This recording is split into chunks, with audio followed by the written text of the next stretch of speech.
மாலை வணக்கம். இதை பற்றி பேசணும்னா இன்னைக்கு ஒரு நாள் மட்டும் பத்தாது, பேசிக்கிட்டே இருக்கலாம்.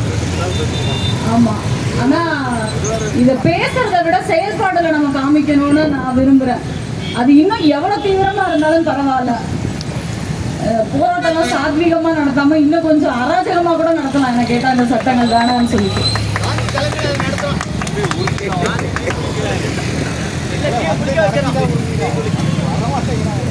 ஏன்னா ஐயா நம்ம சட்ட திருத்தம் கொண்டு வந்து நம்ம பார்த்துருக்கோம், அதை நம்ம ஏற்றுக்கிறோம். சட்ட திருத்தம் பொதுமக்களுக்கும் சரி இல்லை நீதித்துறைக்கும் சரி எல்லாத்துக்கும் சாதகமாக இருக்கிறப்ப மட்டும் இல்லை, அதில் இருக்கிற நியாயத்தையும் நம்ம ஏற்றுக்கிறோம். ஆனால் சட்டத்தோட பேரை மாற்றி அதில் இன்னும் சொல்லப்போனால் வழக்கறிஞர்களுக்கு எந்த விதமான நலனும் இல்லை.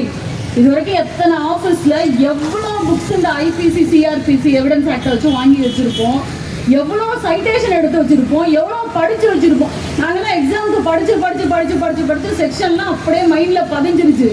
திரும்ப மறுபடியும் இன்னொரு புதிய இந்த சட்டத்தோட பேரே எங்களுக்குள்ளே வாயில் நுழைய மாட்டேங்குது. அப்புறம் எப்படி செக்ஷன்லாம் எங்களுக்கு ஞாபகத்தில் இருக்கும்? எல்லாருக்கும் என்ன சொல்கிறதுன்னா, நடைமுறை சிக்கல் மட்டும் இல்லை, நிறைய இன்னும் இன் ஃபியூச்சரில் ஏற்கனவே நம்மளோட வழக்கறிஞர் சமூகம் பொருளாதாரத்துலேயும் சரி இல்லை மற்ற விஷயங்கள்லையும் சரி ரொம்ப பின்தங்கி போயிட்டுருக்கோம். நமக்கு வேலையே இல்லாமல் பண்ணிகிட்டு இருக்காங்க. இன்னும் இந்த மாதிரி சட்டங்கள்லாம் வந்ததுன்னா நம்மளோட குழப்பம் அவ்வளோதான்.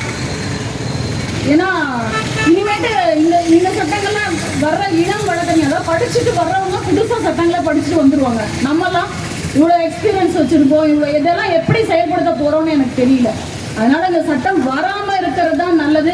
ஆனால் இந்த போராட்டத்தை கொஞ்சம் முன்னாடியே எடுத்திருந்தோம்னா இன்னும் கொஞ்சம் நல்லா இருந்திருக்குமோ அப்படின்னு நான் ஃபீல் பண்ணுறேன். நான் கடைசி நிமிஷத்தில் நாம் முடிவு பண்ணுறத விட இந்த சட்டம் அமலுக்கு வர்றதுக்கு முன்னாடியே நிறைய போராட்டங்களை நம்ம நடத்தியிருக்கணும். தொடர்ந்து போராடுவோம். இன்னும் சொல்லப்போனால் இந்த வழக்கறிஞர் சமூகத்திற்கும் திருச்சிராப்பள்ளி வழக்கறிஞர் சங்கத்துக்கும் எங்களை வழிநடத்தி செல்கிற தலைவர், செயலாளர், பொருளாளர் எல்லாருக்குமே என்னோட மனமார்ந்த நன்றியையும் என்னுடைய முழு ஒத்துழைப்பையும் தருவேன் என உறுதி கூறி விடைபெறுகிறேன். நன்றி, வணக்கம்.